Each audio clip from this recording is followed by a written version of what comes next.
Mutual Broadcasting System presents The Mysterious Traveler.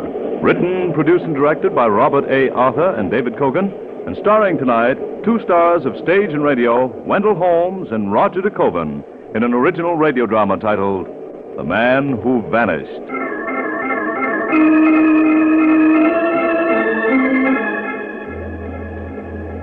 This is the Mysterious Traveler, inviting you to join me on another journey into the realm of the strange and the terrifying. I hope you will enjoy the trip, that it will thrill you a little and chill you a little. So settle back, get a good grip on your nerves, and be comfortable, if you can, as you hear the story I call The Man Who Vanished.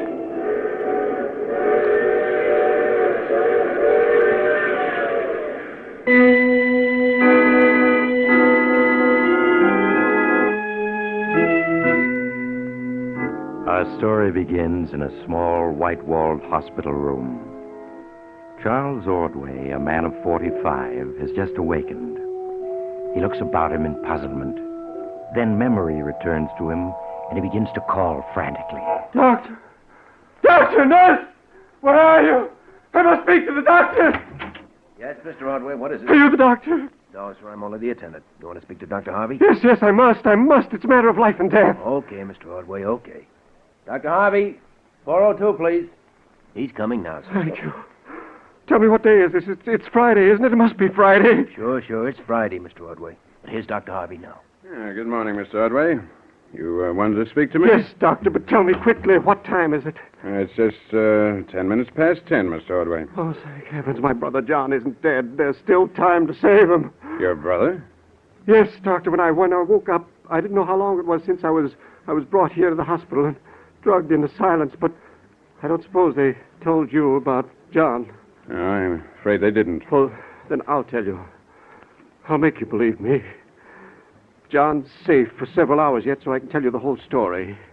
The story they wouldn't give me a chance to tell. Yes, go right ahead, Mr. Ordway. I'll just sit here and make myself comfortable. Well, I'll try to tell it calmly, Doctor. I don't want you to think I'm hysterical. First of all, you have to understand that my brother John is a freak of nature. A freak? Yes. He's perfectly healthy and highly intelligent, but he was born without any natural coloring at all. His eyes are pink. His skin is a chalk white. His hair is like bleached flax. His eyebrows and lashes are practically invisible. It's a most unusual condition, but it happens once in a while. It's called albinism. Well, it's a hideous condition for an intelligent, sensitive man. John's boyhood was a torture for him until our father took us both out of school and had us tutored to spare John the misery of being considered a freak of nature by the other children. Yes, I understand, Mr. Ordway. Please, go on. Well, as we grew up, John's chief interest was science. So I studied it, too. Our father had a complete laboratory built in our home. After his death, we continued to live there together, working on experimental research. Along what lines, Mr. Ordway? Well, our efforts were centered on discovering a cure for John's condition. To achieve that, we worked hopefully for years, but we always failed. My brother remained outwardly calm, but inwardly he began to brood. Then, one evening, he came into my room. Charles. Oh, yes, John. Finished in the lab? In a way, Charles. I have something to show you. Show me? You mean you found a cure? Not exactly. But look at this wire cage. Examine the white rat I have in it. White rat? Good heavens. This morning, that was an ordinary white rat. But now, look at it. It's like a rat made out of glass. It's almost transparent. It is transparent. You can see completely through it. Oh, John, this is amazing. This is what I've been working on these last months, Charles. I've been developing a serum that would alter living tissues to make them transparent. I wouldn't have believed it possible. I don't see why not. Nature does it all the time. She makes jellyfish that are quite transparent. Oh, yes, of course. I didn't think. But this is only the first step. My next step is to develop the serum further, to make living tissues invisible. Invisible? You look skeptical, my dear Charles. But look at this rat. He's half invisible already. In a dim light, he'd vanish. Oh, yes, that's true, but... The basic principle is perfectly natural, Charles. It's only a matter of refining it. And then, Charles, well, take a freak like myself. So colorless, he's already well started toward invisibility. I'll find out what it's like to be completely unseen. Someday soon, Charles, I'm going to have a real surprise for you.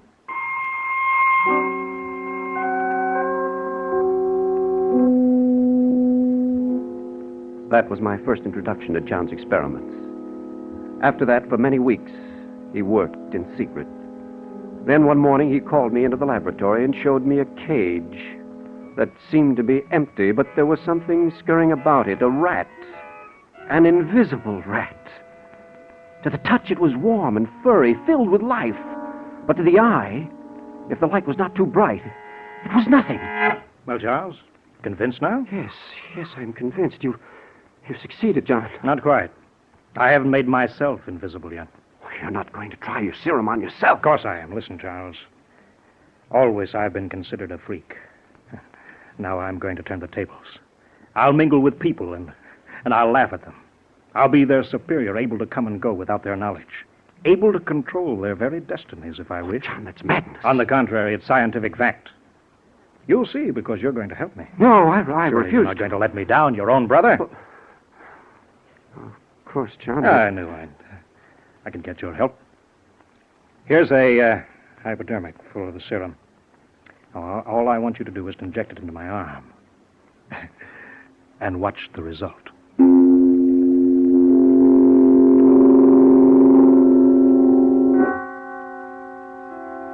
I tried to refuse, but John wouldn't let me. At last, I gave in. I injected the colorless serum into his veins. At first, nothing happened. As we waited, he removed his garments, for of course the serum could only affect his living tissues. Finally, the change came. His skin became paler and paler, until suddenly I realized I was looking not at it, but through it. After that, the change was rapid. His body seemed to fade away before my eyes into nothingness. Well, Charles, what do you say now? Oh, John, this frightens me. Why should it? I feel fine. In fact, I feel so good I'm going to take a little jaunt downtown to see how the world looks to a man who's invisible. No, you mustn't. And why not, Charles? Well, you aren't ready for it yet. There may be after effects, reactions you aren't prepared for. Ah, nonsense. There's only one thing to be careful of. The tissues must return to normal within 24 hours. If the neutralizing serum isn't injected before then, death occurs. Otherwise, it's perfectly safe. So I insist, Charles, that I'm going on a little invisible sightseeing tour tonight, and you're going to conduct me.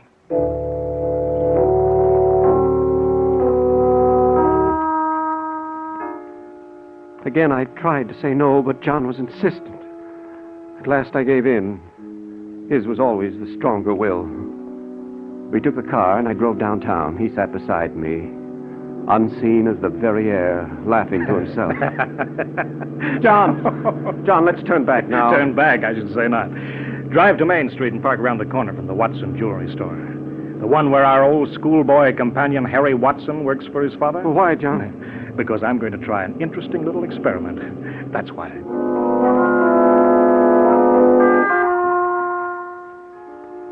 John was in a strange mood, and I obeyed his orders with misgivings.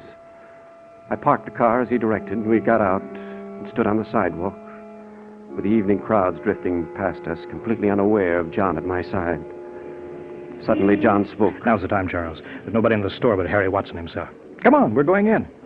Ask Harry to show you some stopwatches. Keep him occupied, and don't worry about me. Well, what are you going to do? Never mind. Just do as I say. Whatever happens, pretend not to notice. Come on. Open the door. Oh, hello, Charles. Can I help you? Well, I'd like to look at a stopwatch, Harry. Stopwatch? Of course. They're over here. Here's a beauty, Charles. This Swiss chronograph is timed to 1/100th of a second. I'm afraid it'd be too expensive. Huh?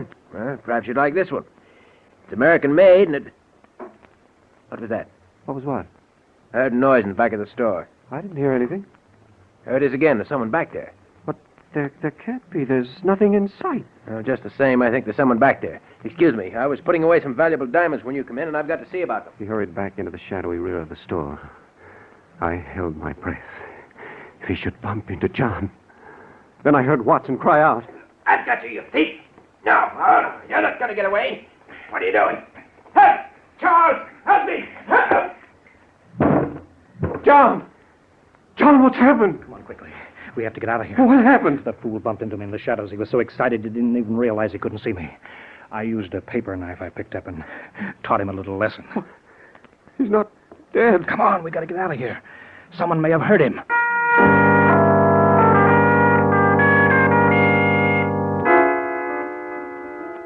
We got out of the store and to the car. But as I drove home, John refused to answer any of my frantic questions. When we reached the house, he hurried me into the laboratory. You got to give me the neutralizer or make me visible again, Charles. John! No questions. Here we are. Here's the hypodermic. You've got to inject it. Here's the mark from the previous injection. Now go ahead. I pressed the plunger, and the drug flowed into his blood. For a moment, nothing happened. Then, like a man materializing out of nothingness, he grew visible. A misty figure that took on solidity until it was a man. John gave a little gasp of weariness and pushed me out of the room. Now go on, Charles. You get to bed. I need some sleep. This stuff seems to drain away my energy. We'll talk in the morning. Pleasant dreams.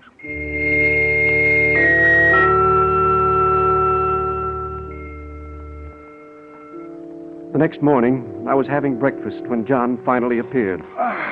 Good morning, Charles. Sleep well? John, look at this newspaper. Anything in it? Yes, there's something in it. Look at these headlines. I see. Local jeweler killed, store robbed, $50,000 worth of diamonds missing. Huh. You killed Harry last night. Yeah, so it seems. Pour me some coffee, will you? John, I don't understand you. You've killed a man and you act as if it amounted no more than swatting a fly. Well, does it? Of course it does. I can't feel that way about it. When we were small boys, you'll remember that Harry Watson was one of my chief tormentors. Yes, but I've always planned to pay him back. Last night I decided to play a little joke on him. murder is hardly a joke. I didn't intend to kill the fool. I just meant to make away with one or two of his father's diamonds. After Harry had had a chance to explain their disappearance, I was going to mail them back. Yes, the diamonds. The paper says $50,000 worth of missing. Oh, probably an exaggeration. However, put your hand into your left coat pocket, Charles. What? Pocket? What? There are a dozen loose diamonds here. Yes, I put them there last night. I couldn't very well carry them myself. We must send them back at once. Well, I'm afraid that might involve us somehow. No, we'll have to keep them.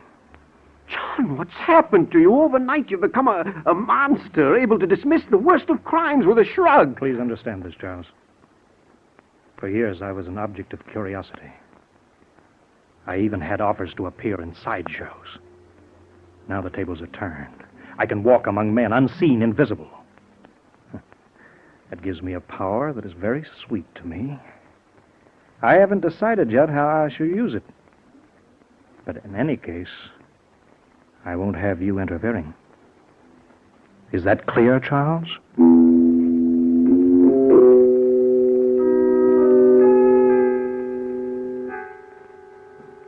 With that, John retired to his laboratory and remained there alone the rest of the day.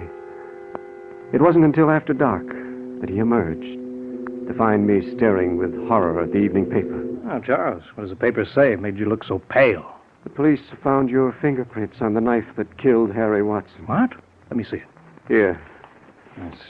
The police investigating the murder last night of Harry Watson, local jeweler's son, state they are trying to trace down fingerprints found on the paper knife used as the death weapon. They also admit they have discovered further evidence which they hope may bring about an early arrest. They may be here any minute. Ah, nonsense. Even if I did leave a print, how can they trace it to me? Talk of an early arrest is just bluff. And besides, That may be the police now. If it is, what do we do? Oh, it can't be. But if it is, let them in. Let me do the talking. All right. Yes, what is it? Mr. Charles Ordway? Yes, I'm Charles Ordway. I'm Inspector Long of the Homicide Squad. I'd like to ask you some questions, if you don't mind. Oh, no, not at all. Come in. We can talk in the living room. What is it, Charles? John, this is Inspector Long. He says he wants to ask me some questions. Really? What in the world about? I don't know. I confess, Inspector, I can't imagine I what. want to ask you what you can tell me about the death of Harry Watson. Watson the jeweler, the one we were reading about in the paper? That's the one. Your brother was seen leaving the jewelry store a few minutes before Watson's body was found. Someone recognized him. Why, yes, that's true, Inspector. Charles dropped in last night to buy a watch for me. But he didn't find quite what I wanted. I'd rather hear him tell it. Well, that's all there is to it. I looked at the watches and then left. Watson was all right when I left him. I see. There's no one else in the store? No one I could see. Well, I'm sorry, I can't tell you more. I'm sorry, too. Well, just for the sake of helping us, would you be willing to let me take your fingerprints? Well, Of course you don't mind, Charles.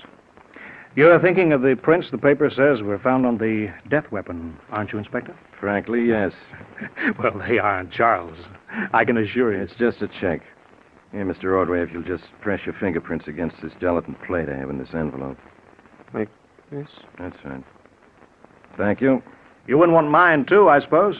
Well, if you'd like to add yours to your brother's. Well, I was just joking. By the way, Inspector, how do you go about tracing down unknown fingerprints such as those of this killer? Well, this is one way, and... oh, excuse me, a cigarette? Oh, thank you. Yeah, you're asking how we check fingerprints. Well, we have several methods. The FBI records, Army and Navy records, and the one source few people know about. And what's that? Hospital birth records. For a number of years now, they've recorded the footprints and fingerprints of every baby born in this city. In the morning, we'll start checking these records as far back as they go. Oh, that's very interesting. Well, sorry, Inspector, we couldn't be more helpful. It's all in the game. Good night, gentlemen. Good night, Now, Inspector. don't bother to show me out. Did you hear that? They're going to start checking fingerprints on hospital birth records. And our prints were among the first ever to be recorded in this town. Father insisted on it. Perhaps they'll overlook yours. I can't risk it. But I'll stop them. I'll stop them somehow.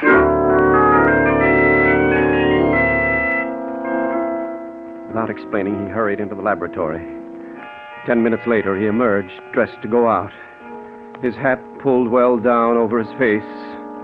And his face... What is it? Why are you goggling at me? Your face, I can't see it, or your hands either. Of course not. I took an injection of transparency serum. Now, I'm going to drive downtown, Charles. With this coat and hat on, I'll look like an ordinary driver to anyone who sees the car. When I get where I'm going, I'll take off these garments and leave them in the car.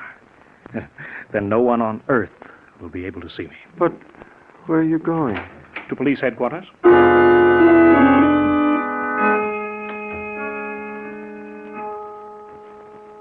With that, John left. I heard him drive off. And then I could do nothing but wait.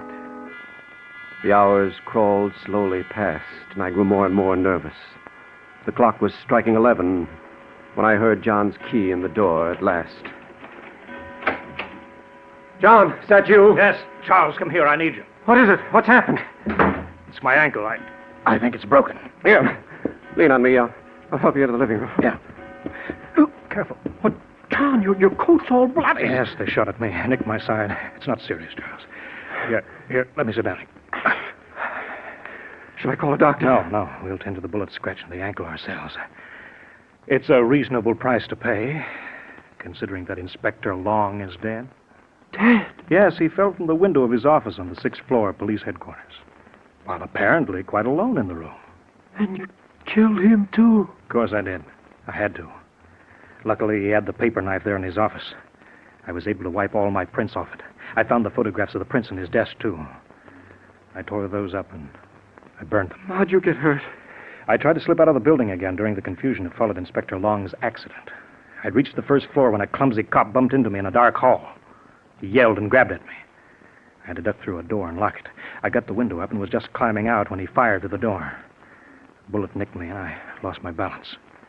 When I picked myself up off the ground, my ankle was broken. But I hobbled to the car somehow and, well, here I am. John, what are we going to do? Just sit tight, that's all. The evidence is destroyed. Inspector Long is gone. We're perfectly safe. But suppose they have some other clue. Nonsense. I've taken care of everything, you hear? John. What is it, Charles? Car just stopped in front of the house. Car? See who it is. Yes. It's a police car. Oh, we've got to act fast. They mustn't find me like this. What can you do? First, I've got to get these clothes off. I haven't time to take my neutralizing serum now. I'll just have to hide. They'll not find me if they can't see. Oh, John, you're ill. I feel weak. It's a loss of blood. It's nothing serious, Charles. But I may faint. If I do... Yes, John? Hide my clothes in the kitchen hamper. Yes. Then carry me down to the cellar. Put me in the empty storage room. Lay me on the Excelsior there. Now, if they look in, they'll see it's empty. They won't go stumbling around. Do you hear me? Yes, I hear. But, John... He fainted in my arms. I had no time to think. Swiftly, I did as he had instructed. I carried him down to the small storage room in the cellar, placed him on some Excelsior in a corner, and hurried back upstairs. Already the police were pounding on the door. I jammed John's bloody clothes into the kitchen hamper, and then I hurried to the door. Yes, what is it? The police, Mr. Ordway. We're coming in. Bill, Joe, come on. Yes, Captain. The rest of you watch the house and see that no one leaves. What is the meaning of this? I demand an explanation. And you'll get it. Now, where can we talk? In here? Good. All right, please sit down, Mr. Ordway. I'm Detective Captain Belden. My chief, Inspector Long, was here earlier. Yes, I know, and I answered all his questions then. Well, now I'm asking more questions. Long's dead. Inspector Long dead? But even so, Listen, why? Ordway. Long smelled a rat in this setup someplace, and earlier tonight, when he got your fingerprints, he also got your brother's. But he didn't. He got them on his cigarette case when your brother took a cigarette. It's an old trick. After he died tonight, we found the case in his pocket, carefully wrapped. Well, what of it? In some mysterious way, all the pictures of the murder prints we took off the paper knife that killed Watson had vanished. But we had the negatives. We made new prints and discovered they checked with your brother's prints on Long's cigarette case. Ordway, your brother killed Harry Watson last night. What? That's completely ridiculous. Is it? Okay, we'll see. Where's your brother now? Why, he's not here. He went away on a trip. Hiding, huh? Bill, Joe? Yes, Captain. Search the house from cellar to attic. And don't miss a thing. Right you are, Captain. Come on, Joe.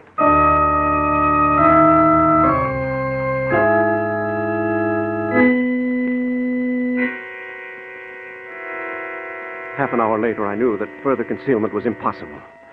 The police had not found John, but they had found the blood-stained clothes he had discarded. And in my desk, they had found the diamonds which John had stolen. I knew then I must tell the truth. Well, Ordway, ready to talk yet? Yes, I'm ready to talk, Captain. My brother did kill Watson. Okay. Where is he now? He's hiding down in the cellar. Captain, that's the monarchy. We looked in the cellar. He ain't there. Of course you didn't see him. He's invisible. He's what? He's invisible, I said. You say your brother is invisible? Yes, that's why they couldn't see him. Ordway, you know what I think?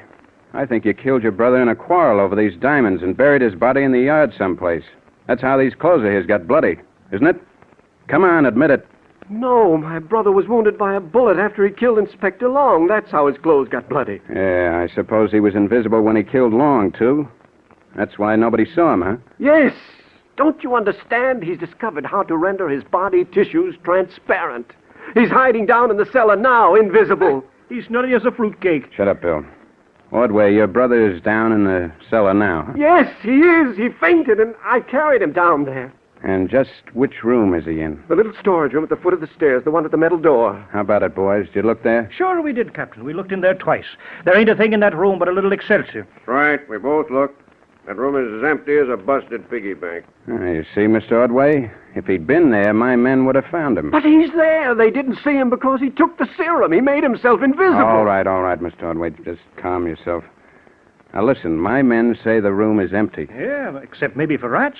We heard a couple stirring in the Excelsior, so we bolted the door after we looked in. Figured we might as well keep the rats inside. You bolted the door? No, you mustn't. Captain, we've got to let John out. If he's not let out, he'll die. I've made plenty of wax, but this is a new one. Yep, he's got it bad. Ordway, I'm afraid you'll have to come with us. Now, will you come quietly, or will I have to put the handcuffs? No, you can't take me away. I have to let John out of that room. If he doesn't get an injection of the neutralizing serum inside 24 hours, he'll die. Sorry, Mr. Ordway, but come on, boys. No. Give me a hand. Got to get him to the psychopathic ward fast. No, you've got to believe me. You've got to let go of me. No, no, no.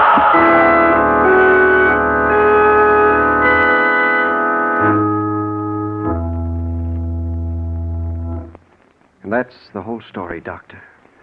They wouldn't believe us. They brought me here to the hospital charged with John's murder. And when I kept trying to tell them he was alive, they gave me a narcotic. But he is alive. He's locked in that room in the cellar. And if he isn't let out soon, he'll die. 24 hours is the limit, but there's still time to get to him. Yes, I understand, Mr. Ordway. I'll see to it that he's released at once. You mean it, Doctor? You believe me? Yes, of course. Oh, attendant. Call me, Doctor. Yes, go get my car ready, will you? We're going to Mr. Ordway's home at once to release his brother. Yes, sir. Right away, Dr. Harvey. Oh, thank heaven you believe me, Doctor. You'll be in time to save John. You'll find the serum he'll need to bring him back to normal in a green bottle in the laboratory. I'll take care of him. You go back to sleep now, Mr. Ordway. Yes, I will. I can sleep now. I can sleep. How is he now, Doctor? Yeah, he's quiet now. He'll be all right. You know, Doctor, sometimes I can't help thinking. Yes, Johnson? You know, he's locked up here at State Hospital for bumping off his brother. Eventually, they found his brother's dead body locked in a little room in the cellar. But I can't help wondering what the cops would have found if anybody had taken Mr. Ordway serious that night he was brought here 10 years ago.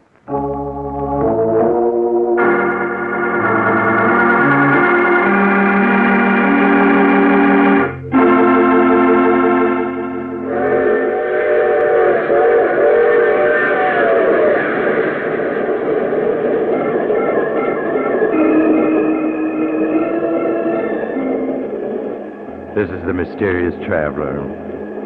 So John could make himself invisible, could he? But unfortunately, he did too good a job of it. For he hasn't been seen around for a long, long time. That's the trouble with having unusual powers. Sometimes they get you into unusual difficulties. Speaking of difficulties, Oh, you have to get off here. I'm sorry. But I'm sure we'll meet again. I take this same train every week at this same time.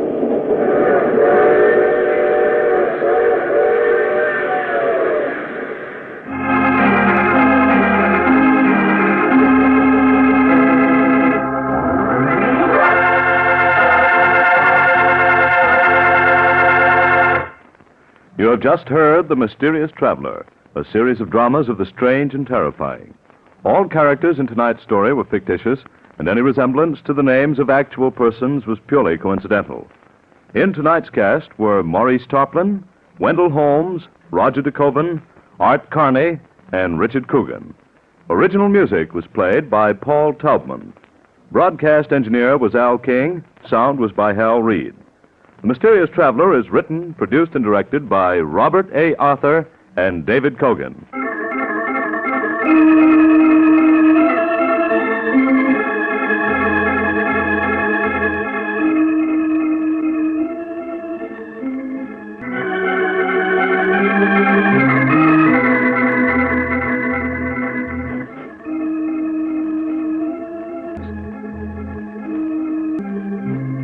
Carl Caruso speaking. This is the Mutual Broadcasting System.